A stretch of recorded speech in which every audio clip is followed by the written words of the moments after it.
කොච්චර දුර ගියත් ඔච්චර තමයි අක්කී. අපි දෙන්න මේ කැලේ අතරමං වෙලා ඉන්න කියලා වට තේරෙන්නේ නැද්ද? හවස් වෙලා කලවරකට එන්න කලින් ඉතුරු දෙන්න හොයා ගන්නත් ඕනි. දැන් අපි පැය කීයක් තිස්සේ මේගොල්ලෝ හොයනවද? නෙතුමේ අපි 4 දෙනාම එකට නෙමේ කැලේට ආවේ. මට නම් බෑ ඒගොල්ලෝ නැතුව යන්න. මේ අහන්න අක්කී. කවුද දන්නේ අපි දෙන්න ඉතරද මේ කැලේ ජීවත් වෙලා ඉන්නේ කියලා? ඒගොල්ලෝනේ දන්නේ ඒගොල්ලෝ ජීවත් වෙලා ඉන්නවා කියලා.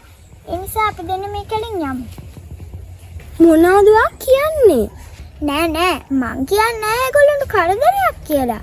මේ කැලේ මොනවා වෙනවද කියලා අපි දන්නේ නෑනේ අක්කී. දැන් ඔයා කියන්නේ අපේ කවියවයි ලිසිනිවයි ගෝත්‍රිකයෝ වලසෙල කාලා කියලාද? අනේ පිස්සු නැතුව එන්නේ නැතු. යෝ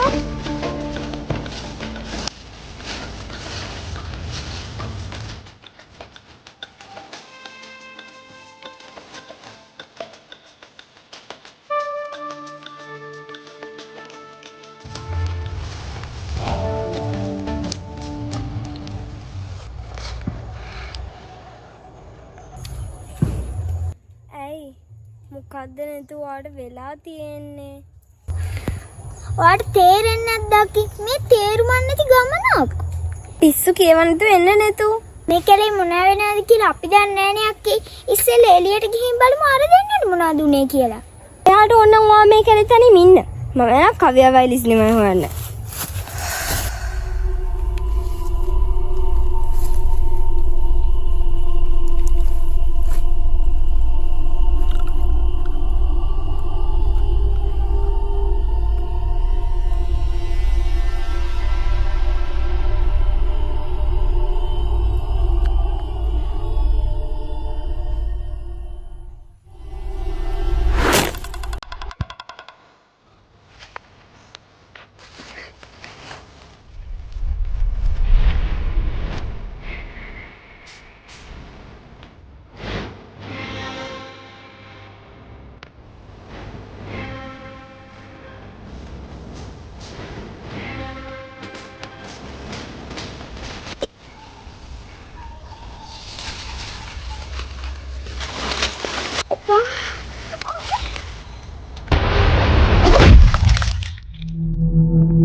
හරි අක්කී අපි ඉන්න යමු.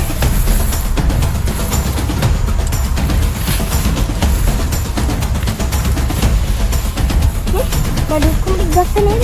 ඔව් හරි අක්කී යමු අක්කී.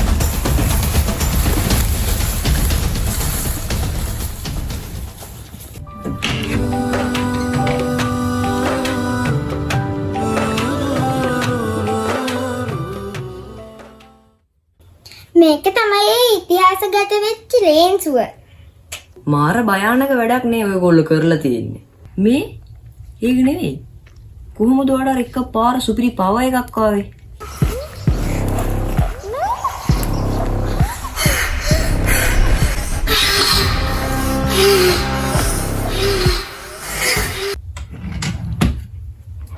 මම දන්නවා ඔය ප්‍රශ්නේ මගෙන් අහනවා කියලා.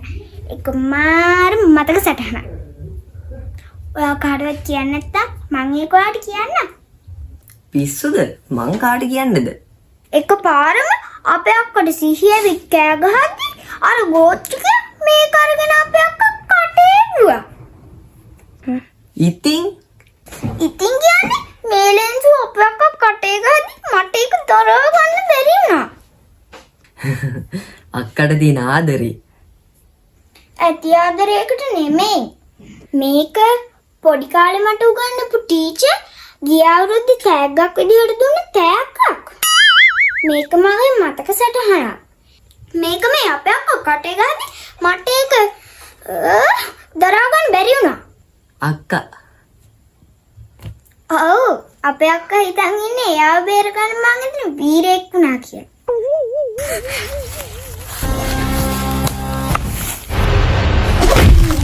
අක්කි මේ මලීෂා අර YouTube එකේ ඉන්නේ. ඔයා මෙයාගේ වීඩියෝ වල ඉන්නේ. අන්න එයා එදා අපිට සිද්ධ වුණ ස්ටෝරි එක මම එයාට කිව්වා. මට තේරෙන්නේ නැත්තේ ස්ටෝරි එකේ අවසානේ. මට ස්ටෝරි එකේ අවසානේ පැහැදිලි නෑ. මේ නෑ අක්කි මේ මලීෂාගේ YouTube එකට දාන්න තව වීඩියෝ එකක් කරන්න මගේ ලේන්සු ගන්න කිව්වා. අපේ කතාවම දාලා හරියන්නේ නෑනේ. මං ඉතින් අන්තිමට චුට්ට වෙනස් කරා. අපේ කම දාලා හරියන්නේ නෑනේ.